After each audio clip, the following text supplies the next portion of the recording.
नमस्कार दोस्तों, वैजंती राणा जी के ब्लॉग से मैं आप सबका हार्दिक अभिनंदन करता हूँ। देवभूमि उत्तराखंड में आपका स्वागत है। चार धाम यात्रा की शुभ यात्रा पर आपको शुभकामनाएं, हार्दिक शुभकामनाएं। आज मेरा ब्लॉग में आने का माध्यम ये था, मेन मकसद ये है मेरा ब्लॉग में आने का, माफ़ कीजिएगा, कि आजकल भीषण गर्मियाँ पड़ रही हैं और लगभग पीने के पानी की समस्याएँ लगभग हर जगह है। और यहाँ पे जितनी भी पेयजल की व्यवस्थाएं हैं सब क्षतिग्रस्त और ठप पड़ी हुई हैं। मैं चौरास कीर्तिनगर देवप्रयाग विधानसभा के टिहरी गढ़वाल क्षेत्र से बोल रहा हूँ। और यहाँ हमारे चाहे मेरा घर मूल रूप से मैं मरेथा से निवासी हूँ, कीर्तिनगर के समीप। वहाँ पे भी पीने की इतनी विकट समस्या है पेयजल की। एक तो नॉन फिल्टर्ड पानी हम लोगों को मिलता है, वो भी दिन में आधे घंटे भी ढंग से नहीं मिलता है। बिल 980-990 रुपये हम पेड करते हैं। विभाग हर माह बिल में निरंतर वृद्धि कर रहा है। पेयजल की व्यवस्थाएं पूर्व में जैसी थी वैसी भी नहीं रही हुई हैं और आए दिन करोड़ों का बजट विभाग यहाँ पर लगा रहा है। पता नहीं इसमें क्या धांधलियाँ, क्या घोटाले, क्या हो रहा है। ये सब तो विभागीय जांच का मामला है। इसके लिए जनता कई बार आंदोलित भी हो चुकी है, कई बार धरने प्रदर्शन किए गए हैं, कई बार विभागों में जाकर लिखित, मौखिक और धरना प्रदर्शन बराबर चलता ही रहता है। और हमारे द्वारा कई बार भूख हड़ताल भी की जा चुकी हैं। पूर्व में जो सरकारें रही हैं 2014 से पहले, तब भी हम धरना स्थलों पर बैठे हैं, कई बार भूख हड़तालों पर बैठे हैं। पानी के लिए हमने लोगों ने जीवन भर संघर्ष किया है। आज 51 वर्ष की लगभग मेरी आयु होने वाली है, तो आज तक हम लोग जब पीने का पानी हमें उपलब्ध नहीं हो पा रहा है, तो आप सब ये बताएं। पेयजल जीवन में मूलभूत आवश्यकताओं में से माना जाता है और चीज़ के लिए आप रुक सकते हैं, रोक सकते हैं, रह सकते हैं, लेकिन पीने के पानी की व्यवस्थाएं ये सुचारू रूप से होनी बहुत आवश्यक होती हैं। आज देश को आज़ाद हुए सन 1947 से आप लगा लीजिए कितने वर्ष हो चुके हैं और कितनी सरकारें आज हमारे यहाँ आ चुकी हैं। सबका चुनाव में एक ही मुद्दा रहता है, रोटी, कपड़ा और मकान, सड़क, पेयजल, खाद्य व्यवस्था। लेकिन जब सरकारें बनती हैं तो फिर सब काफुर हो जाती हैं व्यवस्थाएं। और फिर अब चुनाव जब आए हैं तो फिर लोगों को प्रलोभन देके और चुनाव में जो है लॉलीपॉप मान लीजिए और मुद्दों से भटकाया जाता है। पेयजल एक ऐसी व्यवस्था है जिसका समाधान आज तक नहीं हो पाया है। कारण क्या है? भ्रष्टाचार। जल विभाग, जो भी जल संसाधन मंत्रालय, पेयजल व्यवस्थाएं, ये सब दुरुस्त करने की आवश्यकता है। पानी के बिना जीवन असंभव है और दुर्गम पहाड़ी क्षेत्रों में तो और भी विकट समस्याएं हैं, क्योंकि यहाँ के प्राकृतिक स्रोतों को राष्ट्रीय परियोजनाओं के कारण क्षतिग्रस्त कर दिया गया है। पानी का जो समुद्र तल से जो भूमिगत जो लेवल होता है वो काफ़ी डाउन चला गया है और पीने के पानी के जो हमारे मूल स्रोत होते थे, प्राकृतिक स्रोत होते थे, वो सब उनका जल स्तर नीचे चला गया है काफ़ी, और काफ़ी पानी की व्यवस्थाओं में बदल गई हैं। यहाँ पीने के पानी की बहुत बड़ी विकट समस्या है और मैं नहीं समझता हूँ कि इस तरह से कुछ हो पाएगा जब तक सरकार इसमें गंभीर रूप से कदम नहीं उठाएगी। और चौरास में जहाँ पे हम रह रहे हैं, ये एशिया का सबसे बड़ा बसाया गया शहर है। आप नोट कीजिएगा, एशिया में सबसे बड़ा बसाया गया शहर चौरास है। यहाँ हेमंती नंदन बोगड़ा गढ़वाल विश्वविद्यालय, केंद्रीय विश्वविद्यालय है। और आपका राष्ट्रीय परियोजनाओं में आपका जल विद्युत परियोजना, यहाँ पे श्रीनगर जल विद्युत परियोजना जीवीके कंपनी द्वारा निर्मित, ये भी चल रही है। रेलवे का राष्ट्रीय परियोजना ऋषिकेश टू कर्णप्रयाग, ये भी यहाँ से उभर जाता है। इतनी बड़ी बड़ी राष्ट्रीय परियोजनाओं के टिहरी डैम आपके सामने, विश्व का सबसे बड़ा जो प्राकृतिक डैम है टिहरी डैम, वो हमारे समीप है, लगभग 40 से 45 किलोमीटर दूर। तो यहाँ पे ये समस्याएं नहीं होनी चाहिए थी पीने के पानी की। तो मैं नहीं मानता हूँ, क्योंकि हमारे जीवन को संकट में डालकर, है ना, और इस प्रकार से राष्ट्रीय परियोजनाओं का निर्माण करके हम लोगों को यहाँ से घर से बेघर करने की कोई ये एक पॉलिसी भी हो सकती है। पलायन के लिए हम लोगों को मजबूर किया जा रहा है, बाधित किया जा रहा है और हमें मजबूर किया जा रहा है क्योंकि जब पीने के पानी की व्यवस्था नहीं होगी तो लोग जाहिर सी बात है कि अपने घरों को छोड़कर दाएं बाएं जाएंगे, शहरों की तरफ भागेंगे और जीवन बहुत ही विकट और संकट स्थिति से गुजर रहा है। तो मेरा हाथ जोड़कर विनम्र निवेदन है, जिम्मेदार सभी जो विभागीय और संबंधित अधिकारी कर्मचारी हैं, जो लोग व्यवस्थाएं देखते हैं, वे लोग पीने के पानी की व्यवस्था को दुरुस्त करें। हम आग्रह ही कर सकते हैं, विनम्र आग्रह कर सकते हैं और आशा है कि भविष्य में हमारी बातों को ध्यान में रखते हुए इस क्षेत्र की जनता को प्यासा न रखा जाए और पीने के पानी की शुद्ध व्यवस्था की जाए। नदी से बिल्कुल गंदा पानी डायरेक्ट बिल्कुल नॉन फिल्टर्ड वाटर घरों में पहुंचता है, टैंकरों से भी नदी का पानी। अब देखिए जैसे बरसाती सीज़न शुरू हो रहा है, बरसात में अब पीने के पानी की बहुत बड़ी समस्या हो जाती है। 15 दिन, 10 दिन, 12 दिन, 7 दिन लगातार पानी की लाइनें बाधित रहती हैं। ये आप मुझसे रिटर्न में ले लीजिए, क्योंकि पंप सारे नदी से जोड़ कर बनाए हैं। नदी में जब जल स्तर बढ़ जाता है तो पंपों को बंद कर दिया जाता है, उसमें गाद जम जाती है, उसकी व्यवस्थाएं नहीं है। कभी मोटर का बहाना, कभी कुछ बहाना, कभी कुछ बहाना, रोज़ आए दिन कुछ न कुछ बहाना किया जाता है। इस चौरास क्षेत्र में, इस परिधि में जिसमें मैं रह रहा हूँ, यहाँ से लगभग मंथली जो बिल जो पेड करती है पब्लिक यहाँ से, मुझे लगता है कि शायद 5 लाख से ऊपर का कलेक्शन होता है। जो मंथली जो बिल आते हैं, 2 महीने का आता है, 3 महीने का आता है, इसका भी किसी को डिक्लेयर नहीं है। देखो ये पता नहीं है, बिल थमा दिया जाता है, किस महीने का है, क्या है, पूर्व का है, कभी एडवांस बिल आ जाते हैं।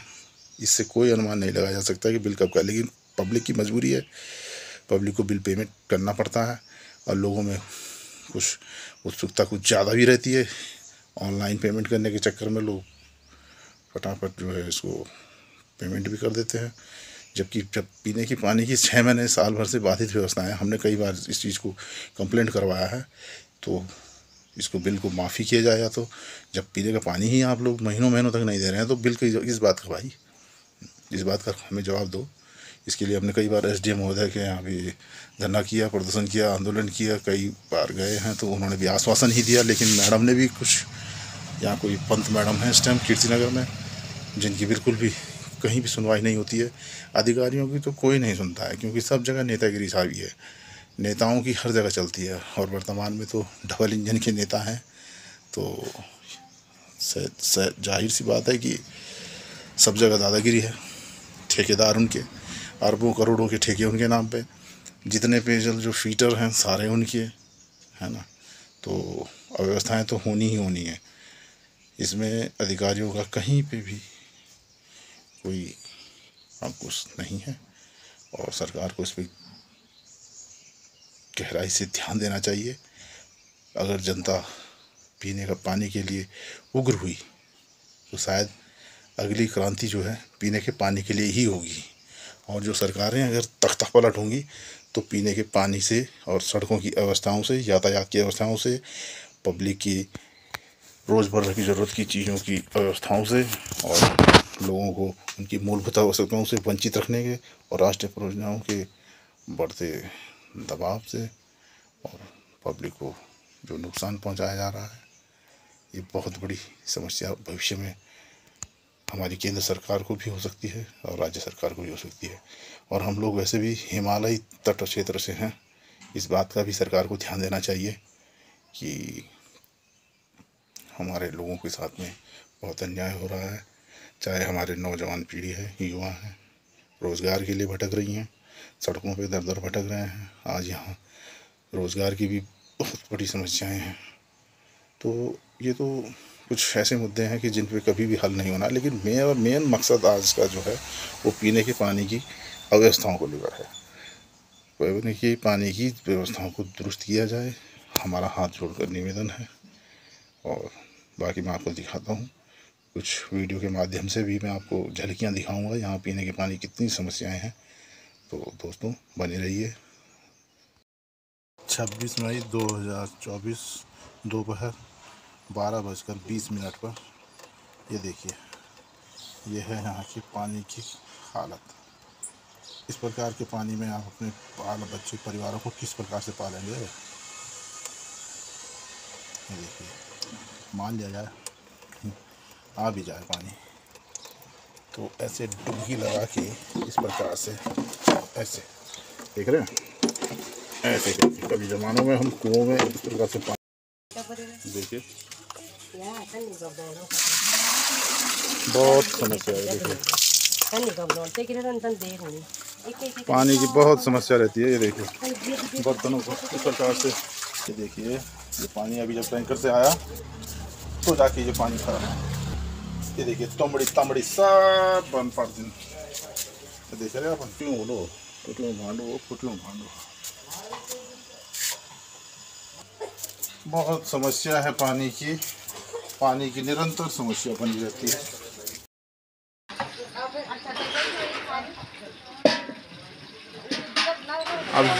अब जो पानी भरियों छ वो चाहे बरखा आज खलियाण का जो क्या पैदा जी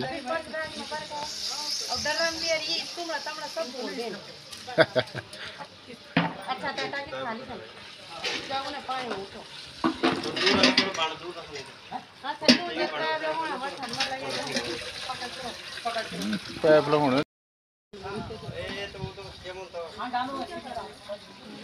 बाकी नहीं वो छोड़ने यानी छोड़ी होता है क्या करता अब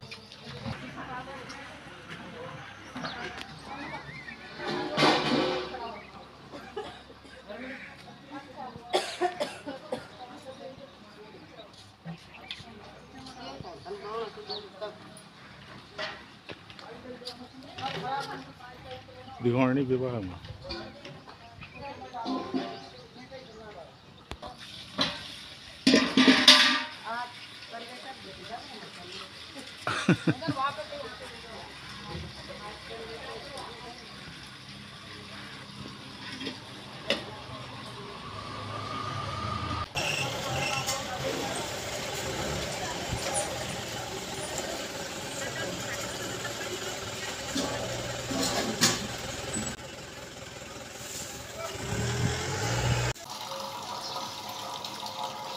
ये है मलेथा गांव का पानी। इतना कम पानी आ रहा है, कुछ बहुत कम पानी आ रहा है मलेथा गांव में, बहुत कम यार। मलेथा गांव में पानी बहुत कम आ रहा है मलेथे में।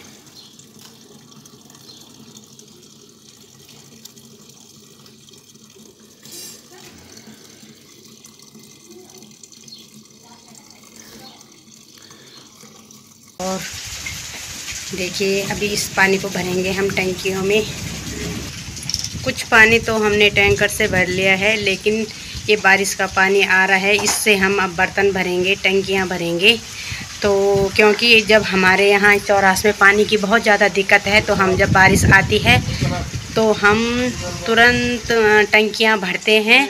अब इस पानी को स्टोर रखते हैं और फिर जैसे ही हम बारिश का इंतज़ार करते रहते हैं। तो देखिए आप, हम अभी पानी भरेंगे और यहाँ पे हम देखिए कितनी ज़ोरों से बारिश आ रही है, कितनी ज़ोरों से बारिश आ रही है। देख सकते हैं आप चौरास का मौसम एकदम अचानक से ऐसी बारिश आना और बहुत ज़्यादा ठंड हो गई है। यहाँ बहुत ही अच्छा लग रहा है। और ये देख सकते हैं आप कितनी मोटी बारिश आ रही है। देखिए आनंद आ रहा है इस बारिश को देख के। हमने तो अभी टैंकर पानी का भरा, जैसे ही पानी का टैंकर भरा वैसे ही बारिश शुरू हो गई है। और ये देख सकते हैं बारिश का, ये देखिए पेड़ पौधे कितने अच्छे लग रहे हैं बारिश में।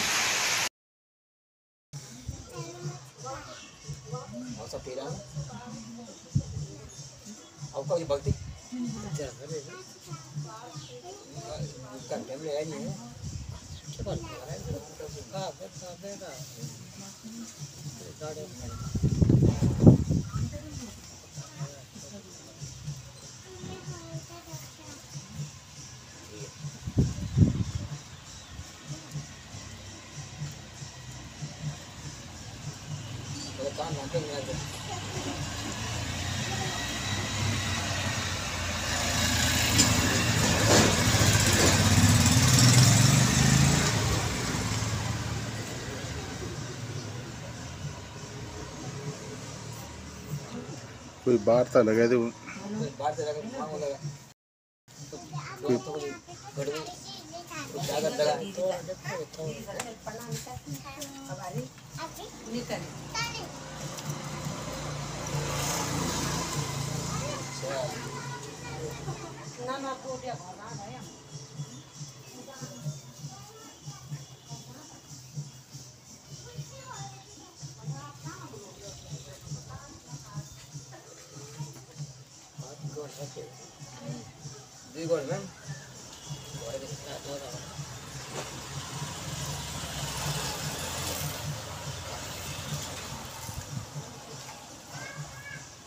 अच्छा।